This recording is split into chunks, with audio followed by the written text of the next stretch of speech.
Il y a quelqu'un qui m'écoute aujourd'hui et qui pense que Dieu en a fini avec lui. Tu penses que tu es allé trop loin. Tu penses que tu as fait trop d'erreurs. Tu penses que ton histoire est trop sale pour que Dieu puisse encore t'utiliser. Mais laisse-moi te dire une vérité simple. Si le passé pouvait disqualifier quelqu'un, c'est que Dieu n'aurait jamais utilisé Moïse, David, Paul, Pierre, et tu n'aurais même pas cette vidéo aujourd'hui. Ton passé peut être réel, mais la grâce de Dieu est plus réelle que ton passé. Dieu n'a jamais utilisé des gens parfaits. Regarde un peu dans la Bible. Moïse a tué un homme. Paul a persécuté l'église et les chrétiens.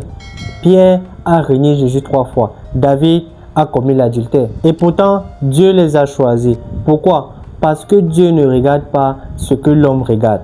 Le monde regarde les erreurs. Le monde regarde à tout ce qui est honte.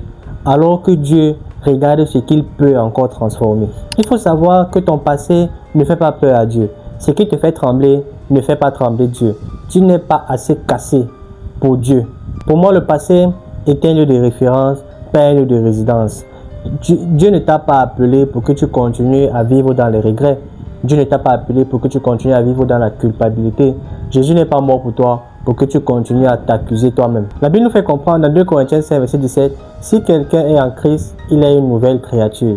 Regarde, une nouvelle créature. Pas réparée, pas tolérée, pas modifiée. Une nouvelle créature. Le problème, ce n'est pas que Dieu ne t'a pas pardonné.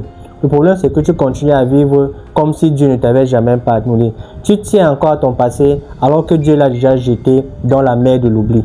Il faut savoir quelque chose de très important. Le diable continue à retenir ton passé pour te garder captif. Il connaît tes faiblesses, il connaît ta mémoire, il connaît ta capacité à t'accuser toi-même. Alors, il attaque ces domaines-là. Il te remonte tes erreurs comme si elles dataient encore d'hier.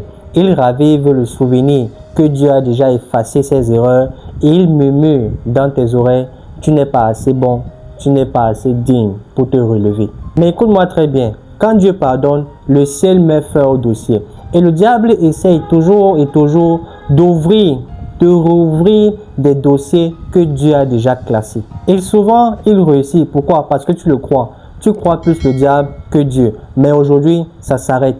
Aujourd'hui, tu mets fin à ces mensonges. Parce qu'il faut savoir également que Dieu travaille avec ton passé, pas contre ton passé. Tout ce que tu as vécu, même ce que tu regrettes, peut devenir un témoignage puissant entre les mains de Dieu. Rappelle-toi, Moïse a fui l'Égypte, mais c'est en Égypte que Dieu l'a envoyé pour être une solution. Pierre a renié Jésus 3 fois, mais c'est à Pierre à qui Jésus a remis ses brebis. Paul a persécuté l'Église, mais c'est au travers de Paul que Dieu a donné des révélations spirituelles qui ont changé l'existence de cette Église. Dieu ne perd rien. Ce qui t'a brisé peut exactement devenir ce facteur que Dieu utilise pour libérer également d'autres personnes. Il faut savoir également que ton passé peut devenir une plateforme. Ton histoire peut devenir une arme. Ta faiblesse peut devenir une force. Tu n'es pas trop sale, tu n'es pas trop loin, tu n'es pas trop cassé, tu n'es pas disqualifié. Dieu n'a pas changé d'avis sur toi. Il t'appelle encore, il te veut encore et il veut qu'au travers de toi, beaucoup d'autres personnes soient libérées. Alors, ce n'est pas fini.